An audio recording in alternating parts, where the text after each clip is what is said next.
സ്വപ്നങ്ങളുടെ ലോകത്തേക്ക് വീണ്ടും സ്വാഗതം. ഇത് ഡ്രീം നെസ്റ്റ് മലയാളം ചാനൽ. ഇന്നത്തെ കഥ നടക്കുന്നത് വിയറ്റ്നാമിലെ ഒരു കൊട്ടാരത്തിലാണ്. കൊട്ടാരത്തിലെ വിളക്ക് ഗോപുരങ്ങളുടെ സ്വിച്ചിൻ്റെ കഥയാണ് കേട്ടോ. വിയറ്റ്നാമിലെ രാജാവ് രാത്രിയിൽ വെളിച്ചം കിട്ടുന്നതിനായി 3 വിളക്ക് ഗോപുരങ്ങൾ കൊട്ടാരത്തിന് സമീപത്ത് സ്ഥാപിച്ചു. ലൈറ്റ് ഹൗസ് എന്ന് പറഞ്ഞാൽ എല്ലാവർക്കും മനസ്സിലാകുമല്ലോ അല്ലേ? അതെ, ലൈറ്റ് ഹൗസ് തന്നെ. രാത്രിയിൽ വിളക്കുകൾ തെളിയും. വിളക്കുകൾ തെളിക്കുന്നതിനായി കൊട്ടാരത്തിൻ്റെ ഉള്ളിലെ ഒരു മുറിയിൽ 3 യന്ത്ര സ്വിച്ചുകളും സ്ഥാപിച്ചു. ഓരോ ഗോപുരത്തിൻ്റെയും വിളക്ക് തെളിയാനും ഓരോരോ സ്വിച്ചുകൾ ബന്ധിപ്പിച്ചു. രാത്രിയിൽ കൊട്ടാരത്തിൻ്റെയും അടുത്തുള്ള പ്രദേശങ്ങളിലും വെളിച്ചവും കിട്ടും. പക്ഷേ ആർക്കും ഏത് സ്വിച്ച് ഇടുമ്പോഴാണ് ഏത് ഗോപുരത്തിലെ വിളക്ക് തെളിയും എന്നറിയില്ലായിരുന്നു.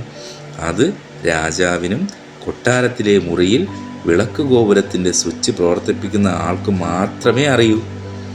ഒരു ദിവസം രാജാവ് ഒരു വിളംബരം ചെയ്തു.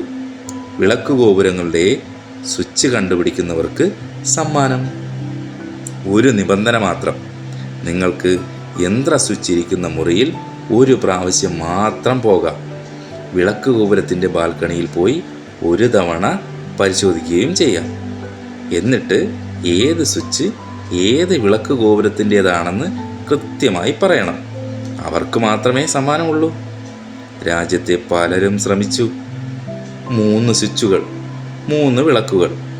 സ്വിച്ച് ഇരിക്കുന്ന മുറിയിൽ കയറിയാൽ വിളക്ക് ഗോപുരങ്ങൾ കാണുകയുമില്ല. പിന്നെങ്ങനെ സാധിക്കും? ശ്രമിച്ചവരെല്ലാം പരാജയപ്പെട്ടു. അവസാനം ബുദ്ധിമാനായ ഒരു യുവാവ് വന്നു. അയാൾ ആദ്യം വിളക്ക് ഗോപുരങ്ങൾ നോക്കി. എന്നിട്ട് യന്ത്ര സ്വിച്ചിരിക്കുന്ന മുറിയിലേക്ക് പോയി. കുറച്ച് സമയം കഴിഞ്ഞ് പുറത്തു വന്നു. പിന്നീട് വിളക്ക് ഗോപുരത്തിൻ്റെ ബാൽക്കണിയിലെത്തി വിളക്കുകൾ പരിശോധിച്ചു. പിന്നീട് രാജാവിൻ്റെ അടുത്തെത്തി. രാജാവിനോട് ഏത് സ്വിച്ച് ഏത് ഗോപുരത്തിൻ്റേതാണെന്ന് പറഞ്ഞു. രാജാവ് അതിശയിച്ചു പോയി. ഉത്തരം കൃത്യമായിരുന്നു. കൂട്ടുകാരെ, നിങ്ങൾക്ക് ഉത്തരം കിട്ടിയോ? കിട്ടിയെങ്കിൽ കമൻറ്റ് ചെയ്യൂ. ഈ കഥയുടെ ഉത്തരവും വിശദീകരണവുമായി നമുക്ക് അടുത്ത ഭാഗത്തിൽ വീണ്ടും കാണാം. കഥ ഇഷ്ടമായാൽ ചാനൽ സബ്സ്ക്രൈബ് ചെയ്യണേ. ശുഭരാത്രി.